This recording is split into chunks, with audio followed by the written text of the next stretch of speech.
Hindi tayo mag-review ng kotse today, mamimili or potentially mamimili tayo ng bagong auto. Welcome to Wrong Car, Right Car.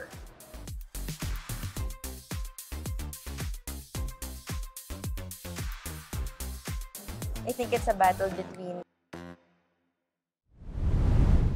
We are joined today by my friend Therese Hello. and her boyfriend Algin. Therese is currently in the market for a brand new crossover. So ano nga bang hinahanap mo sa bagong sasakyan, Therese? Yung ano lang, sakto lang sa lifestyle ko. Day-to-day drives, expressway, office bahay, and of course, acceptable sa aking pets, dogs. Dami pang iba. Usual, no? Puno yung trunk. Usual. Anyway, ngayon nandito kami sa Honda Cars Pasig kasi we're gonna check out the all-new HRV.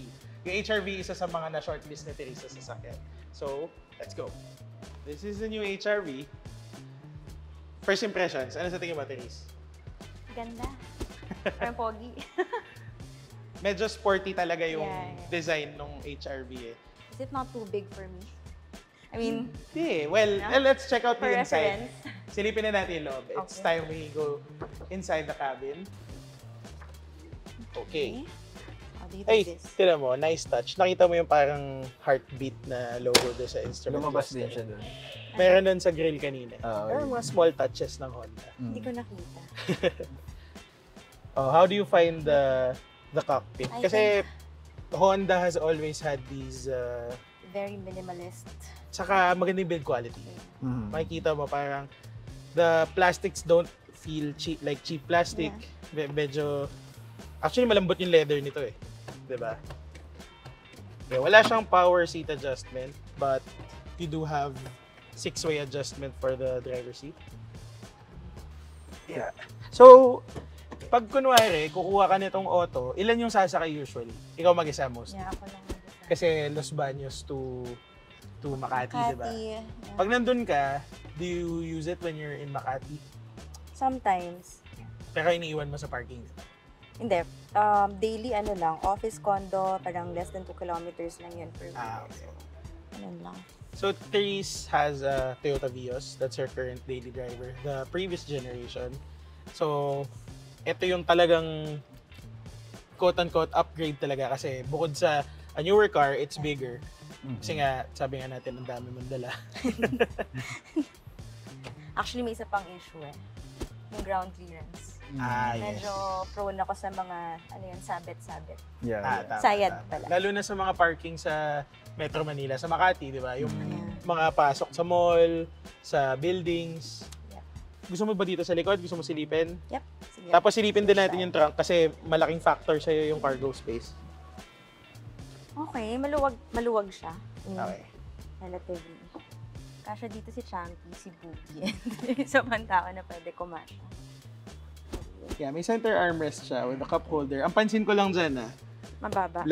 lapat Ayan. talaga siya sa seat. Tapos yung gitna niya naman, kung meron kang fifth passenger, medyo nakaangat siya. Dito. Tama, maupo ka, Yeah. di ba?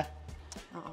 Hindi mataas yung tunnel sa gitna, pero mataas yung upuan. Also, kung matangkad yung pasahero mo, headroom hindi sobrang generous dito. That's what I have to say. Pero elbow room is fine. Yung headroom lang talaga, medyo issue siya for taller passengers. Pero legroom madami, di ba? Yes. Yan, It may shouldn't AC be a vents, problem kasi most of my friends naman are Maliliit, katulad mo. short. May USB Okay. charging ports din sa baba. And yun. Ano pa? Okay, likod. Kasi alam ko malaking factor sa'yo yung trunk space. Ayan, actually malaki. Maluwag siya. Just pull it. Yan. Okay. Pwedeng flat yung likod, tapos maglalagay ka lang, for example, ng latag dito. Ayan. That's it. So ano ba to? May automatic na? Wala. So, Just pull it down. Okay. Ito actually, you pull it here. Ito. Yan. Hindi ko naman kailangan mag-tiptoe. So, Yan. Kasalanan mo na daw, yun. Hindi ka kasalanan ko na matangkad. yun. So yan yung Apple CarPlay. Pwede i-demo sa'yo ni Sir Yes po. Keeper. So this one is Apple CarPlay. Basta kailangan may cord lang po siya. And then, ma-access nyo na po dito lahat. Yung mga apps nyo po. So yung music, phone, messages. Although sila messages po, babasahin na lang po ni Siri para sa inyo po. And then pwede din po kayo mag-response sa kanya through Siri din po. Okay. So, Leander, dito ko pwede gamitin yung brake hold, no? Yes, you can turn it po. Oo, on mo yung brake Ito, hold. naka-on. Then, sige po. Makikita mo sa Press niyo instrument po yung cluster. Tapos pag ginas ko Gas na. niyo lang po. Oh, diba? amazing. Oo. Isa yun sa mga favorite features ko sa modern cars. Sorry. So alam ko may Okay lang po. napansin ka ng isa dyan. Kamusta yung steering? Ano siya? Madali? Ano bang Magaan, term di dun? ba? Ah, magaan. Ah, So, kamusta yung aircon dyan sa likod, guys? malamig. Talaga mako-comment ko lang dito, which others may have, are already familiar with. Hindi ganun ka-generous talaga for bigger sized adults. Pero, yung second row. Pero for average sized Filipinos, kasya kayo dito. Malaki kasi kami ni Charles kaya itsura ni Algin dito medyo ipitchay. Pero kung kunwari tatlo ni Algin, feel ko komportable naman. Tsaka Dito tayo gusto ko sa right dito is mataas. I mean, mataas. So, mas kita ko yung road. Road. Ano po siya, ma'am? Adjustable yung ano niya, upuan niya. Oo nga, ito na yata sinagad ko na yun. Yung height niya. May low speed follow ba to? So, low speed. Yes, sa sir. adaptive cruise? Opo. You can Baka try pwede po. natin ipatry kay Therese. Sige Ano po. yun? So, dito po is may Honda Sensing. So, Honda Sensing po, ipipress niyo po ito. Activate niyo po. Yan, naka-activate na po siya. So, nasa-sense na po yung driving lane. Mhm. And then, press niyo po yan po. So, naka-low speed follow na po siya. So, na-detect na po niya yung truck. So, pag ano po yan, nag-gas po yan, gagas nyo lang po ng konti para mag-go siya. So, later po, ano po siya, matatry nyo po siya. So, ngayon, naka-stop po siya.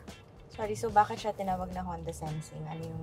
Meron po siyang advanced safety feature ni Honda, like yung collision mitigation, lane departure warning. So, yun po yung mga features na default. And then, yung kailangan nyo po i-activate na Honda Sensing, like yung lane keeping assist, yung adaptive cruise control with low speed follow. So, eto. Yan po. Press mo lang po ng konti. Yeah, bitawan mo yung gas. Apo. Oh my gosh, amazing. Bitawan mo yung gas, tapos Ito, huwag kang bitaw pepreno pag Wag ako pepreno. huwag ka pepreno. Yes po.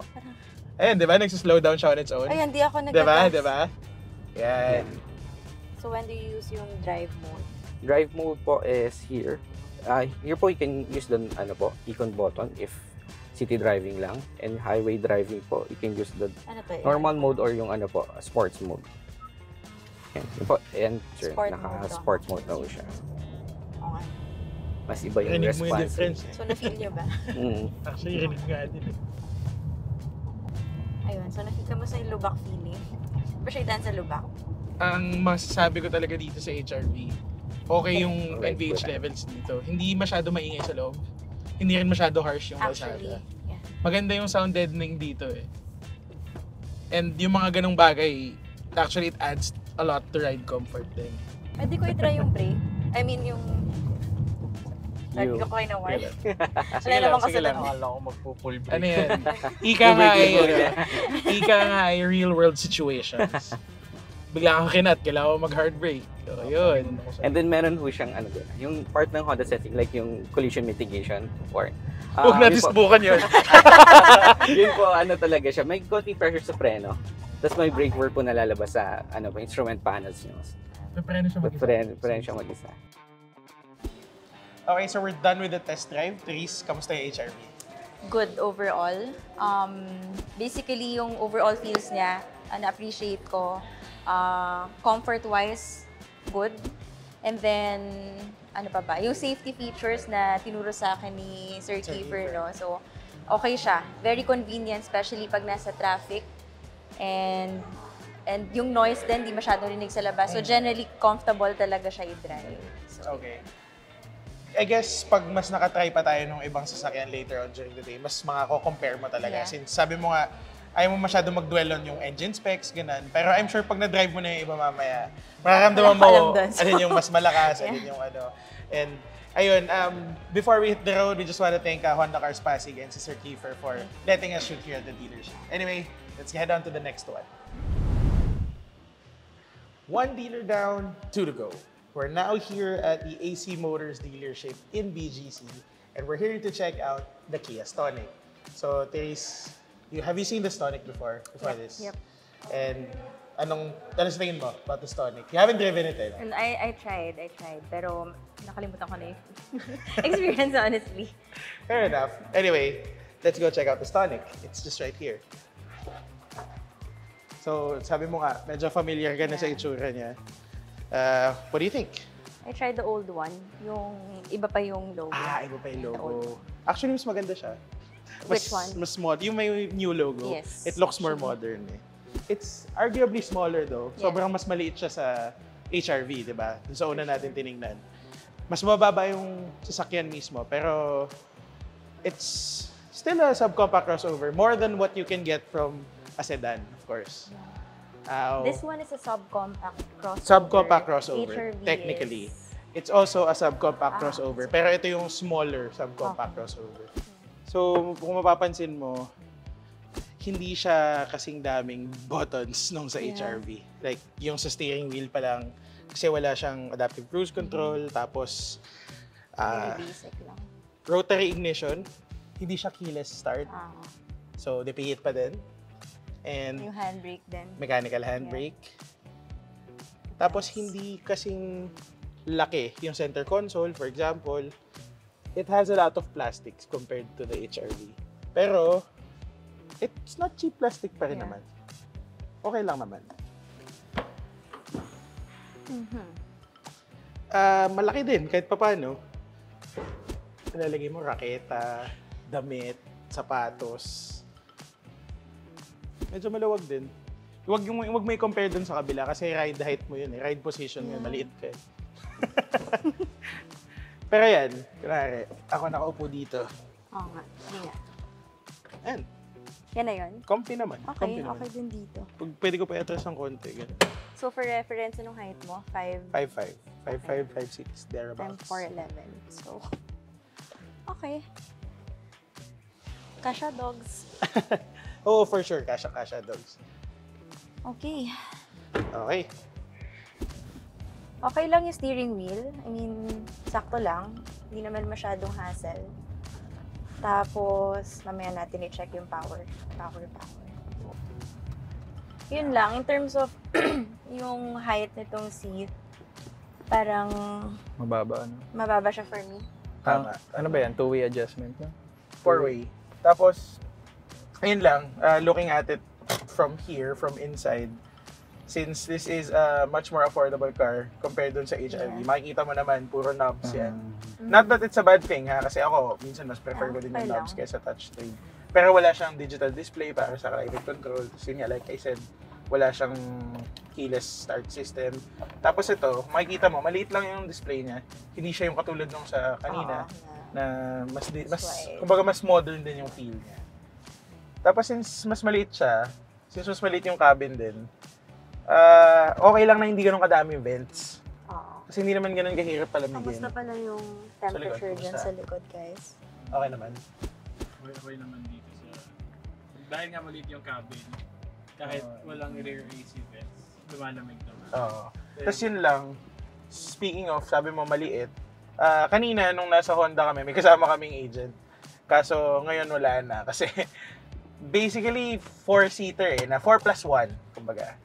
Pag kasing laki mo kami, tapos tatlo sa likod, medyo masikip. Hindi kaya. Medyo Hindi masikip. ba kaya? Kaya pa isang size ko. Tatlong Algin, tatlong Terrace kaya Okay. siguro. Pero kami, Baka dalawa lang natin. Pero kamusta yung fuel efficiency nito? hindi ko maalala yung exact figures ko noon, pero naalala ko matipid siya. Kahit medyo spirited driving, medyo banatan, matipid siya. like 10, 11? More, easily. Tapos kung hindi ka naman gigil lagi sa accelerator, hindi ka mahihirapan kumuha ng Pen Plus dito. Okay. Hindi rin masyado rinig yung labas, no?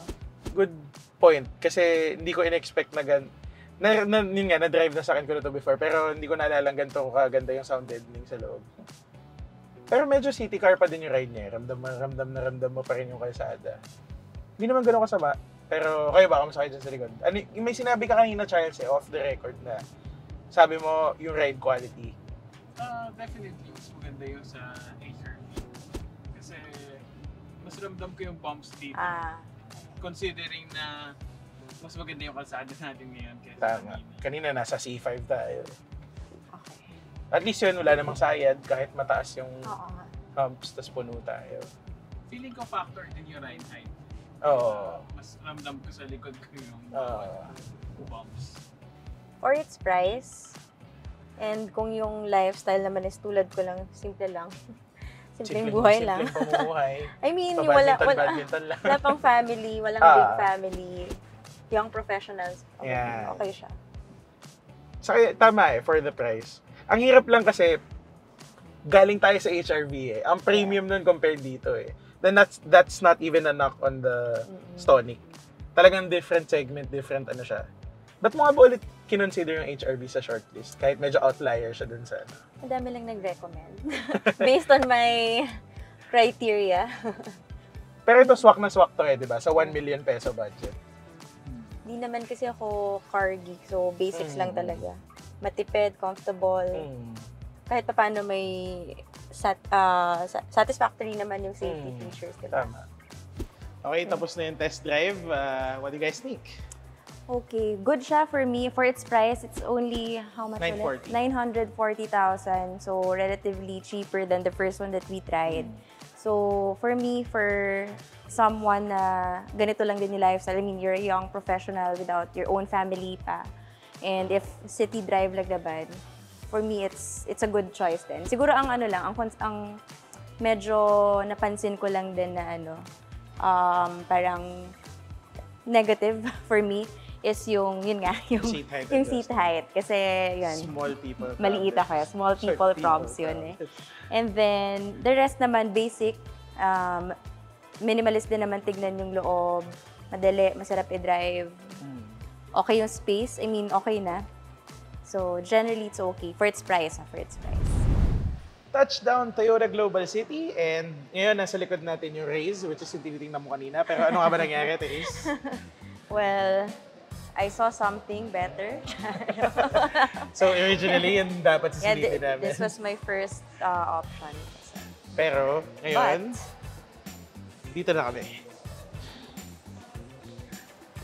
So, nakalimutan na ni Therese yung Raze. And since nung nakita niya yung Yaris Cross, and we're gonna check this one out instead.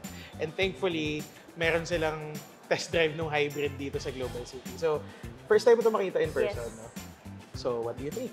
Well, to be fair, I haven't really done my research yet on Yaris Cross. So, super wala akong idea at all sa features and specs. So, let's see.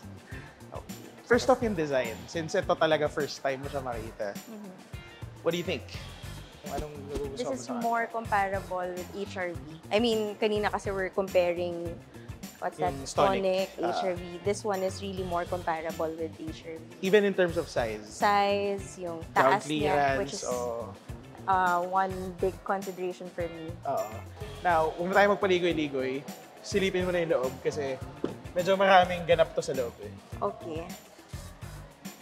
First, mataas siya.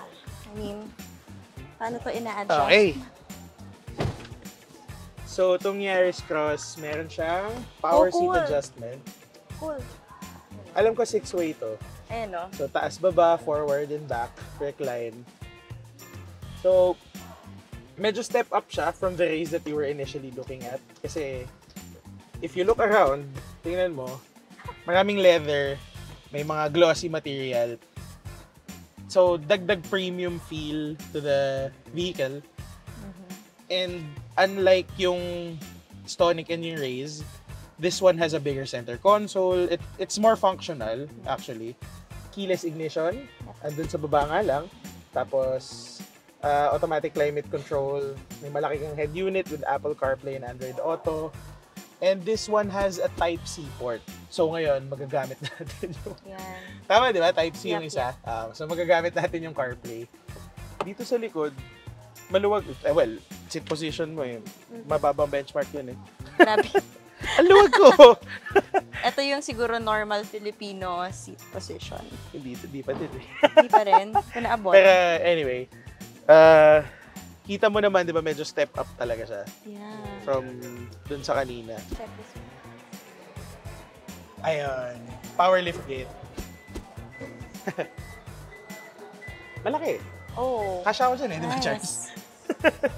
Napagkasya ako dyan Tapos, may tonneau cover as standard. Oo. Okay, this is nice.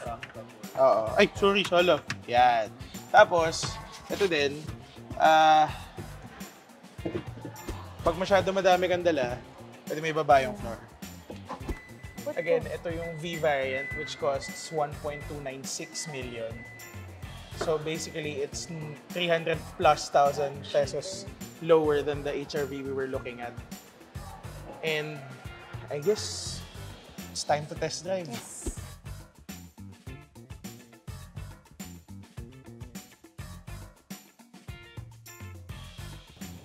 Wow. First time ko mag-drive ng hybrid. Ulit, so pag below 40 kph. Yes, ma'am. Kapag below 40 po si So, tayo HEV, sige ma'am, diretso po tayo. Yes. It's battery po, pag 40 pababa po. And then 40 pataas, it's gas naman po, ma'am. Tapos magre-recharge na po si battery. Yes. Kamusta pala yung space dyan sa likod? Well, maluwag. Parang, Mas okay nga kasi sa HRV. Mas okay than HRV? Oo. I mean, yung elbow room yeah, namin. hindi kayo masyado. Oh, hindi ako masyadong pisa. How about the legroom? Legroom, syempre dito. Lahat naman ng naupo sa likod mo, maluwag ang legroom. Pero kay Charles, okay lang. Si Jack, anong height mo, Jack? 5'5 po. 5'5". Oh, si Charles, generous yung legroom sa likod. Tapos ride comfort, okay talaga. Ano, medyo plush yung ride nito compared dun sa kanina sa Stonic. And kung tinest drive mo yung Raze, sobrang layo. NVH levels, komportable. Ikaw, kamusta steering? Kamusta yung Okay. performance? Actually, feel na feel ko yung sa power, yung difference from our second test unit kanina, Stonic. Tapos, in terms of ano naman, yung comfort ko as the driver, diretso. Apo. Mas hindi ako hirap. Mas kita ko siya. Tama. Kasi may Kasi seat na-adjust ko adjustment, yung seat seat. height. Oo. Ayan, maluwag. I-floor mo. So, kaya try yung brake. Sige. Okay lang Pang-brake kayo. test to si Teresa. Pang One ano, more. acceleration test, brake Okay. test. Kami motor na ako. Okay, okay. Makakamote tayo sa likod. Tsaka ano, parang mas ano siya, mas mabigat. I mean, mas mabigat in a good way. May weightiness yung steering. Oo. So, masarap siya i-drive in short. Dito may kasama. May kasama dashcam. Oo. Standard yung dashcam. Saan? Ito po. Ah, May micro SD card ba siya? Paano retrieval ng footage dyan? Meron na po siyang SD card na from sa dealer. And then, may app lang po kayong kailangan i-download. Connected siya sa smartphone app. May app po. Tapos pwede mo na i-download from there. Yes. Okay na. Okay. So no need na bunutin yung micro SD card. Okay na. kamusta naman to in terms of fuel efficiency? Well, ang nakuha namin doon sa very quick test namin na mapapanood nyo sa Facebook page ng Top Gear. 21, something like that, no? Pero I'm sure you can do better kasi yung Corolla Cross sa steady driving, nakaka 25 to 30 ako eh. 21 Na-combine. yung hybrid? Ano pa yon? Hindi pa yon actual real world test na talaga. Okay, test drives done. Bago tayo mag-summary, how was the Yaris Cross? Okay, to be fair, ito talaga yung wala akong alam at all. No? Hindi ako nag-research, wala akong expectation. So, but so far, overall, amazing. I mean, good. Sarap i-drive. Ano pa ba? Sarap i-drive, very comfortable. Sarap ihataw. Yun lang. And ako naman, bilang first time ko maging pasahero sa Yaris Cross, pleasant experience sa likod. Kasi kanina kaming tatlo yung nasa likod, si Charles, si Algin ako. Mas komportable pa kami dito eh, kasi sa HRV. Talaga. Actually, yung in terms of legroom, mas malaki pa rin yung sa HRV, di ba? Pero yung legroom namin kanina, it's still pretty decent. Decent naman eh. Yeah. Comfortable pa rin naman kami. And yung headroom namin, mas malaki. Eto. Hindi mo naman kailangan naka-D4 pag nakaupo sa Oo, likod. kasi yung form niya sa likod, mas malayo yung bago bumaba yung kanyang yung kanyang roof. So in short, comfortable kayo. Yes. Comfortable din yung driver. So huwag natin patagalin. Let's try to come up with a decision among the three. Ako, meron na akong pick eh. Meron na akong pick for you, but ayokong ma-sway ka into thinking ito yung para sa'yo, ganun, or whatnot. So, ikaw muna. Dun sa tatlo, ano yung least favorite mo? Least favorite? And why? Hindi naman ako Kasi prepared. kailangan natin i-factor in yung presyo again. Kasi it was supposed to be the Stonic and the Raze, yung kasunod ng HRV. Ang nangyari, naging Stonic din Yaris Cross. So, ang naging outlier pa ngayon yung Yung Stonic. Oh But my the gosh. Stonic is very affordable. So, madami tayong kailangan i-factor in. Least favorite would be Stonic. I like it, but if i-compare ko siya kay Yaris Cross and kay HRV, it would be my... Medyo apples and oranges eh, to be fair to the Stonic. Ako din, I like it myself, pero among the three kasi medyo unfair comparison din. Yes. So, Although it's the more affordable option. yes, of course. But if ang ano natin, wala si HRV, wala si Cross, if i-compare ko lang si Stonic with the other, Sabihin natin sa si Raze. Raze, ganyan. I would think nga na baka I yung like Stonic. Stonic kinuha mo. So, okay. So, between naman sa Yaris Cross and sa HRV, Oh no. try natin mag-come up with pros and cons para hindi ka Okay, mahirapan. pros and cons. So, start off tayo with the HRV, which we drove first. Ano yung pros? Yung physical ano niya, yung sa exterior. Appearance niya, yung Oo. design. Nagustuhan ko siya because mukha nga siyang two-door, mas neat tignan yung labas. 'Di ba? Kasi medyo tago yung handle. Nagustuhan ko rin sa HRV yung ULT, tama ba? ULT The seats. ULT feature. Laking tulong nun eh. Yung may tall mode niya, ang big deal nun. Tall mode, Kasi long. normal yung fold flat, di ba? Oo. Pero yung may ganong Ano pa nga ba? And Ganong of course, configuration. yung typical Honda interior, sobrang Good build sobrang high quality. Ano pa bang nagustuhan ko sa yung safety features. Yung what you call that? Yung sa adaptive cruise with Yes. low speed low pa. speed. Yeah. Kasi first time mo rin matry and nakakahibang nga minsan sa simula. Pero okay din eh, okay din. Cons, I guess, ako, naisip kong cons for you right off the bat, price tag. Price. If i-compare ko siya dito, diba? Kasi hindi naman Price. natin siya, like I was telling Paris off the record, arguably the HRV will drive better. Pero yun nga, hindi naman natin siya na-drive sa twisties or sa expressway. So based on what we've tried out today, yung price talaga medyo malaking con factor siya. yung price. Yeah. And ayun, let's move on to the Yaris Cross. Sige. Iniisip ko bang cons? Let's be honest. Iniisip ko. Kasi parang nakita ko parang tuwang-tuwa ka dun sa dun sa sayang hindi namin nakuha on camera. Yung initial reaction. Yung pagkakita mo ng price tag. O nawala yung antok ko eh. Parang, hala. Ito na lang, tingnan Ano natin. bang cons nito? Comfortable kasi siya. Alam mo naman, hindi ko naman alam yung mga engine, ganyan-ganyan, diba?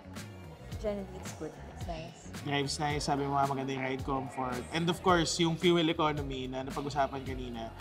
Hindi pa kasi namin to nalalabas for a full review, pero I have high expectations. Siguro yung kailangan ko lang i-research pa dito is, of course, it's hybrid, no? I mean, assuming we're getting yung hybrid, yung battery replacement, maintenance part, doon ako totally walang idea. But to your point kanina, this is more future-proof because hybrid siya. But I need to do more research on that. And as many, yung mga sales consultants din natin have said naman, yung battery replacement naman ito is same as at least the battery inside the engine bay. Typical car battery. Pero yun, it remains to be seen, of course, how many years from now, like 5, 10 years from now, how it's gonna hold up. Pero at least for now, diba, this is what we're looking at. Ngayon, do I take this as ito na yung pinili mo between the HRV and the Yaris Cross? Kasi parang kanina, humaling tayo lahat sa HRV. So ikaw, ano sa tingin mo? Maurice pala yung... Right now, I think it's a battle between HRV and Cross without considering the budget. I mean, sige. the cost part. Sabihin natin yung Yaris Cross hybrid since it's more affordable than the HRV Turbo. How much ulit yung hybrid? 1.5? 1.6. 1.6. Alin doon? 1.6 nito versus HRV. Higher Ay, end na 1.6. 1.6, ito lower end na 1.6. Then. I'd go for the hybrid. Hybrid Yaris Cross. So, I'm sure naman, yun nga, madami pang kailangan pag-isipan. Kasi, ang initial budget natin, nasa 1 million nung una, di ba? And we went a bit overboard, which is understandable. Kasi nga, medyo, kung titingnan mo, parang mas value for money eh. Di ba? Ang laki din na nabibigay dito. So, ayun. I guess that wraps up our first episode of Wrong Car, Right Car. Thank you so much for your participation. And hopefully nakatulong kami sa car but buying right now, ang decision. daming tumatakbo sa isip ko. Good luck. Good luck towards the end of this year, in the coming weeks or months. Good luck sa decision Thank making. you. Thank you. Big help. Thank you.